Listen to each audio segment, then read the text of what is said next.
True-blooded Aldab Nation fanatics, isang nagbabagang balita na naman po, highlight sa kontrata ni Alden Richards na may kinalaman sa Aldab. Aba, talagang push na ata ngayon ang Aldab Nations at ang Aldab couple na ito.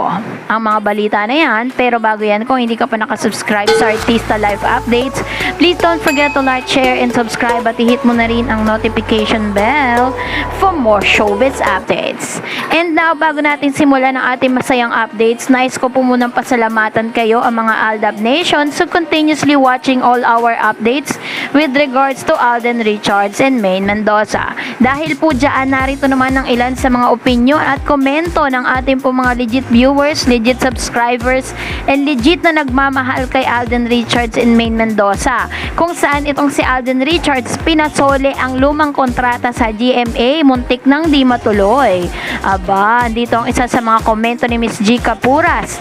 She said, okay lang naman pumirma sa GMA uli. Homegrown talent talaga si Alden at loyal yan sa mga GMA. Basta sa kontrata, hindi sila makialam sa love life at magkaroon din sila ng project ni Maine. Siguro nang demand din siya ng ganun. Kaya pumirma na din, na pag-usapan naman yun. Ayan, totoo po yan, 'di ba? Kasi ang pagpirma naman po niya ng kontrata, it is about his career.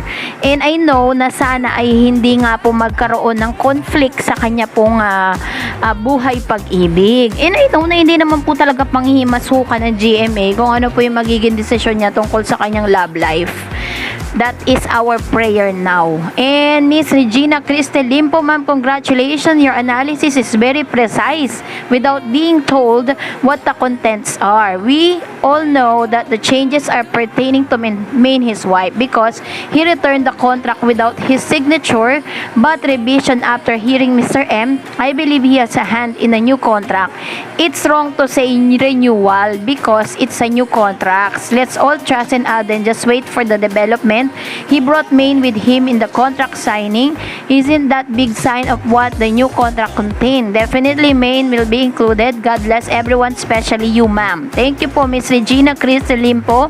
Tama po yun, diba? We cannot call that as a renewal of contract. Kasi kapag renewal of contract lang, kinapi lang yun dun sa old contract ni Mr. Alden. But this time, this is a new contract because marami po silang binago, inalis at dinagdag. And I know na with yung kanila pong advisor na sa legal ay na-approve naman lahat. Soy Empatica, okay, I'm now a subscriber of yours. Looking forward for more updates about Aldab. He had to review his contract due September but just signed yesterday due to revision made. One thing is for sure, they can disregard the fact that he is where he is now because of Maine. His 5-year career in showbiz didn't grow as much until Aldab was born. Maine was and will always be his lucky charm. True. Totoo naman po yan. We cannot deny the fact na ang success ni Mr. Alden Richards, partly ito si Miss Maine Mendoza. Hindi naman po pwede nating i-disregard yon. Hindi naman po pwedeng sasabihin ng mga one-sided fans na kung ano yung naabot ni Alden ngayon, siya lang po yun. No! Meron pong contribution doon si Miss Maine. Gloria Mariano, sinasamantala ni Alden Richards ang renewal ng contract para hindi naman masyadong siraan si Maine Mendoza at sana hindi na siya single at sana libre na sila ni Mengay sa mga sarswela. Dapat lahat na nang nasa contract is on his term. I don't blame him for renewing his contract with GMA. This is his livelihood. Strike while the iron is hot. True. Kahit mayaman na siya, kailangan pa rin kumayod. Siya ang padre de pamilya. Breadwinner pa rin siya sa Fulkerson family. Sa family niya with Maine, dalawa silang magkatuwang sa pagtaguyod sa pamilya nila, ang Mendoza and Fulkerson. Ayan. Thank you, Ma'am Gloria Mariano, for your comments and opinion with regards to our last update. And I am so happy that all ADN was really having a broad mind or talaga namang napakalawak ng ating pag-iisip dun po sa desisyon na ginawa ni Mr. Alden Richards. And I know and I believe that you are so happy too sa takbo ng career ni Mr. Alden Richards. We are praying for the best of the best para kay Mr. Alden and Maine Mendoza. Alam ko po yun din ang gusto ninyo. Salamat po sa inyong mga feedbacks and comments. Napakahalaga po yan sa channel natin. Don't forget to leave your comments sa ating comment section. And of course, our topic for today, kung saan ay isa sa mga talaga namang pinag-usapan ang statement ni Mr. M sa kanya pong interview with Mr. Howie Severino. If you remember, na nagkaroon po siya ng podcast interview with Mr. Howie Severino.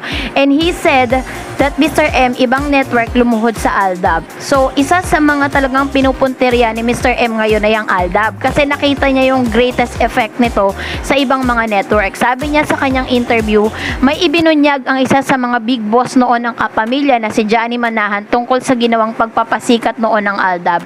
Ani ni Mr. M, lubhang nawindang kasi ang network sa kasikatan ng tandem ni na Alden Richards at Maine Mendoza. Ilang taon na ang nakakalipas. Nakataranta rin run sa success nila Maine ni Alden and panic sila. Nagpanic ng talent manager sa The Howie Severino podcast. Wala ba tayong ganyan? Sabi po sa kanya. Ang sagot ko, mayroon kaming talent dito. Alam naming may talent pero ayaw nyong gamitin pagpapatuloy niya. Sambit pa ng talent manager, initsipwera lang ng iba ang pag-big bosses ng mga manok nyo noon nang ipagsabong sana sa kasikatan ng Aldab. Dami niya, so ano to sa notebook, at least 10 really talented people pero hindi pinapansin ng mga executives, so yun ang mistake, they didn't look closer at what we had, say Mr. M. So ayun, taranta sila kay Alden saka kay Maine, dugtong pa niya. Taong 2015 pumutok ang kasikatan ng Aldab dahil sa paandar nilang split screen lab team sa segment ng Kaliseri ng Itbulaga.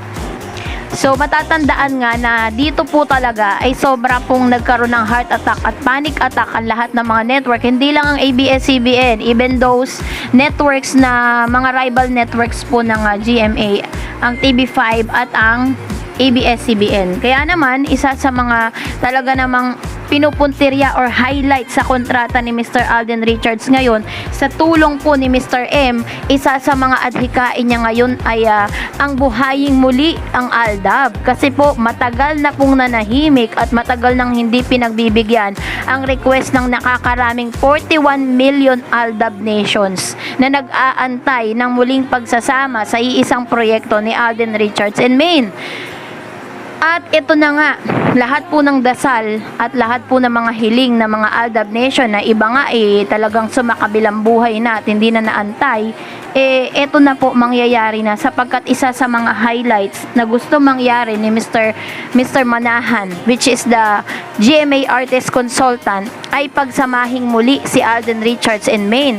And I believe isa yan sa mga ni-revise o isa yan sa mga pagbabagong meron sa kontrata ni Mr. Alden. I know and I believe. Kaya nga po, diba, kung mapapansin ninyo, bakit po ang ABS-CBN talent na si Mr. Churba, alam nyo na, si Mr. Spotted or si Arjo Atayde, naglabas ng kanyang statement, naglabas po ng kanyang interview patungkol nga daw po sa di umano'y kasal nila ni Maine. Bakit po pilit nilang nilalabas yung mga interview na yan? Kasi they believe that Mr. M or Mr. Manahan ay gagawa ng paraan para mataranta muli ang ABS-CBN sa Aldab. Kaya ang ginagawa nila, pinipilit nila na sirain at ipilit yung isang tao na ang akala nila ay magpapabago sa isipan ng mga Aldab fans. So, kayo na po ang umusga.